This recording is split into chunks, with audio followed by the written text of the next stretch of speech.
Heya Cryptozens. Tonight's show: Poolin Suspends Withdrawals, Binance ditches USDC, and crypto-friendly Liz Truss. It's 10 p.m. Pacific time. The date is September 5th, 2022. Welcome back to the Crypto Overnighter. My name is Nikodemus, and I'll be your host. The cover model, mascot, and co-host for this podcast is Tex. And together, we take a nightly look at the crypto, NFT, and metaverse space and the industry that surrounds it. Keep in mind, nothing in this show should ever be considered financial advice. Poolin is one of the world's largest Bitcoin mining pools, and they started things off to reassure customers that their funds were safe, even while acknowledging that they're facing some severe liquidity issues.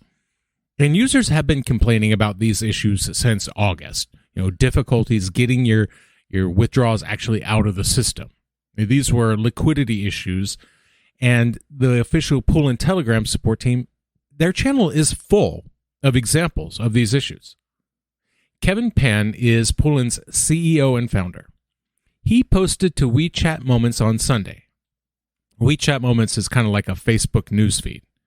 In his post, Pan acknowledged that there were liquidity issues, but tried to reassure depositors that their funds were indeed safe. I tell you, that's a hard sell these days, isn't it? I mean, 3AC, Celsius, Voyager, they also said that their funds were safe. And they were, right up until they weren't. And that's when you found out, like in one case, they said that, Celsius, said user funds actually belong to Celsius, not the users. In bankruptcy proceedings, they basically said that user funds weren't customer assets or even assets under management, that they were effectively unsecured loans to the provider. Anyway, Pan said that user funds were safe and the customer still has a positive net worth, which that is a good sign. Maybe they're going to get ahead of this problem and avoid becoming another Celsius, another 3AC. Now, Pan wrote that the plan was coming on how to deal with these problems. That plan, he said, might include taking on debt backed by equity. So in this environment, I don't blame people for being concerned. As you might expect, the rumor mill was working full time on this story. So the CSRs took to Telegram to reassure customers it wasn't a rug pull. When pressed for details on when the funds would be available, the customer service rep said, quote, "It's hard to name a specific date.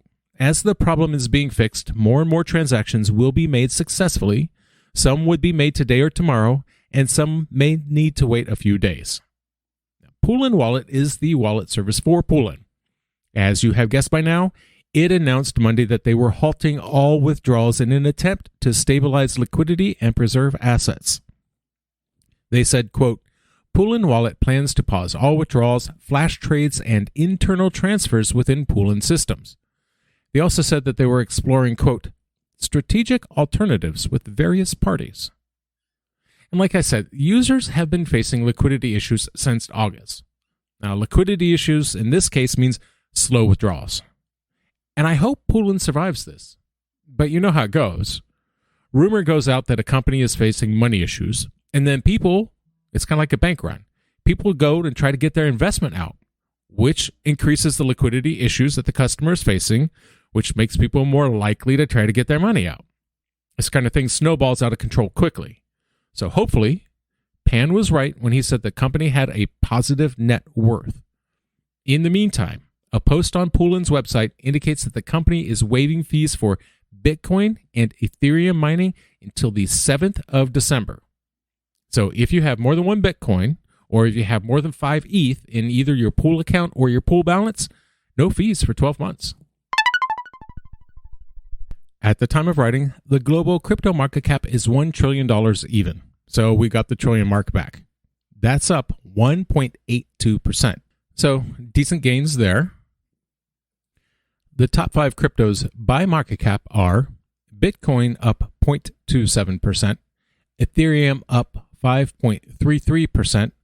Most of that came from a late day rally starting around 4 or 5 p.m. Pacific time. Tether, USDC, and Binance coin up 1.97%. If you're a Binance customer and you're holding USDC, USDP or TUSD on that exchange, you've got a choice ahead of you. However, you don't actually have to do anything, and maybe that's the best choice for you, to do nothing. So here's what I'm talking about. Binance, one of the top crypto exchanges worldwide. They've made an interesting business decision. At 3 a.m. UTC on September 29th, all user balances in USDC, USDP, and TUSD will automatically be converted to BUSD, whether you like it or not. That's Binance's native stablecoin. Now, if you want to beat the rush, you have the option. You can convert it manually. This was announced Monday as a way of enhancing the exchange's liquidity and capital efficiency. This is also probably quite painful for Circle, because what this means is that the second biggest stablecoin, USDC, is removed from the world's largest crypto exchange. And that's got to hurt. Now, as a way of comparison, USDC has a market cap of nearly $52 billion. TUSD, $1 billion. And USDP, $945 million. Now, those are all compared to the $19.5 billion market cap for BUSD, which they're trying to take all of that for BUSD. So it's an interesting move. Currently the government has its eye on stablecoins. There's a lot of talk about CBDCs versus stablecoin. And also the whole Terra Luna Black Swan event has gotten a lot of attention, and much of it not good. And people are concerned about the safety of their funds, even if it's denominated in a popular stablecoin. A recent report from Morgan Stanley shows that the total market cap of the two largest stablecoins has dropped a lot recently. This is to be expected with the increase of tightening quantitatively that's going on. As the cheap money gets harder to come by, there's less funds available to invest in crypto. And so this report shows the total market cap was falling steadily. In mid-August, it took a break, but the downward slide has resumed. Right now, it's about 10% off its peak from last April. So why is this important? Some people use the availability and demand for stablecoins as an indicator of the health of crypto in terms of liquidity and demand for leverage. As qualitative tightening goes up, market cap goes down. Quantitative tightening is when the U.S. Federal Reserve puts the squeeze on their balance sheet to wring liquidity from their balance sheets. The idea is that this helps prevent inflation. So think of it like this. When you buy stablecoins, you're buying them because you plan on investing in crypto. You keep it as dry powder, ready to deploy when a good deal comes along. Because it's not like most stablecoins are really conveniently easy to spend, like going to the store. So if money's tight and you're not thinking you're investing anytime soon, you pull that money out of stablecoins and deploy it elsewhere. So a reduced supply generally indicates tighter financial conditions. In fact, USDC's market cap seems to be leading Bitcoin's price by 2 months. In their report, Morgan Stanley say they've seen little evidence of leverage in the DeFi ecosystem again. So anyway, it's in the middle of an interesting stablecoin environment that CZ is kicking USDC off of the Binance platform. USDC has already been removed from other products like the savings and stakings, Binance Pay, crypto loans, and gift cards. CZ did issue a clarification that Binance was not delisting USDC. He tweeted, quote, "Not delist. You can still deposit and withdraw USDC. Just merging all liquidity into one pair. Best price, lowest slippage for users." So I think this is the biggest shakeup where stablecoins are concerned since Terra's stablecoin depegged and sent the market into a further downward spiral. That said, let's not get too complacent. President Biden's working group is due their reports. That's right. The executive order demanded several agencies produce some data and make recommendations, and that was due today. And I am looking forward to hearing more about these. I'm sure they'll be quite exciting. The global NFT market cap is up 12.92%. Sales volume is down 2.08% in 24 hours. According to CoinMarketCap, the top 5 NFT collections by sales volume are Bored Apes, followed by Other Deed, Genuine Undead, Dummy, and Clonex. Now, keep in mind, some of these collections have very volatile prices, so do your own research. So, back in July, Boris Johnson resigned from his position as Prime Minister for the United Kingdom. And now, at long last, they have a new Prime Minister. Her name is Liz Truss, and she's known to be a little crypto-friendly. Now, honestly, we were good either way, because her primary challenger was one Rishi Sunak, Chancellor of the Exchequer from 2020 to 2022. He is also a fan of digital assets. In fact, he recently shared his belief that Britain should welcome crypto with open arms and then become a global crypto hub. That will help Britain thrive economically speaking. Liz Truss, Secretary of State for Foreign, Commonwealth, and Development Affairs, scored over 81,000 votes in comparison to Sunak's 60,000. So, like I said, either one was a good choice for crypto.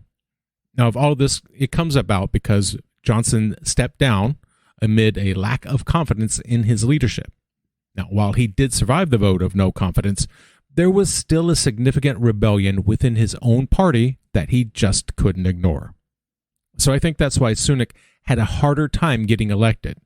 Because while Truss did support Johnson's leadership, it was Sunak that was seen as Johnson's right-hand man. So when Brexit went through, it was still quite contentious. Some blame the current financial troubles the country is in as a combination of the COVID-19 pandemic combined with the financial turbulence of withdrawing from the European Union. In addition, Johnson was caught organizing parties. Several get-togethers with both pictures and testimony put an end to his term as prime minister. That was in June, and so they've been without a PM for months. As far as Truss goes, we do know that she is a cryptocurrency proponent, or at least she was. Back in 2018, she campaigned for removing limiting regulations that were holding up the advancement of the crypto industry in the UK. For example, when she was chief secretary to the Treasury, she tweeted, quote, "We should welcome cryptocurrencies in a way that doesn't constrain their potential. Liberate free enterprise areas by removing regulations that restrict prosperity. Policy exchange, future of freedom, shakeup." And so this also kind of fits her general attitude towards private enterprise. I believe she's likely to take a hands-off approach to regulation. Also, in her capacity as Secretary of State for International Trade, she started a digital trade network. Launched in 2020, it promotes fintech firms. At the time, she said she wanted to, quote, "create great opportunities in areas such as blockchain." And she went on, saying, "We want to achieve a world-leading data and digital agreement, underwriting data flows, but also dealing with issues like blockchain and artificial intelligence, thereby making sure that we and the U.S. are leading the world and able to share these economic opportunities." Now, certainly, the case could be made that Sunak would have been a better fit for crypto. He did say, quote, "It's my ambition to make the UK a global hub for crypto asset technology, and the measures we've outlined today will help ensure firms can invest, innovate, and scale up in this country." He was also a fan of the idea of regulating stablecoins as a recognized form of payment. And there are a lot of issues that she is facing, and these may hold up any crypto agenda that she has. Priority issues from voters, such as the cost of living crisis and the cost of fuel. But she is seen as being pro-business and pro-privatization. She's promised business tax cuts to help get through the current financial crisis. And we're going to call it there tonight. I hope you and your family had an awesome Labor Day. I want to thank you, my listeners, because if you stop listening, I will stop talking. Take care of yourselves, but take care of each other too. We'll see you tomorrow night.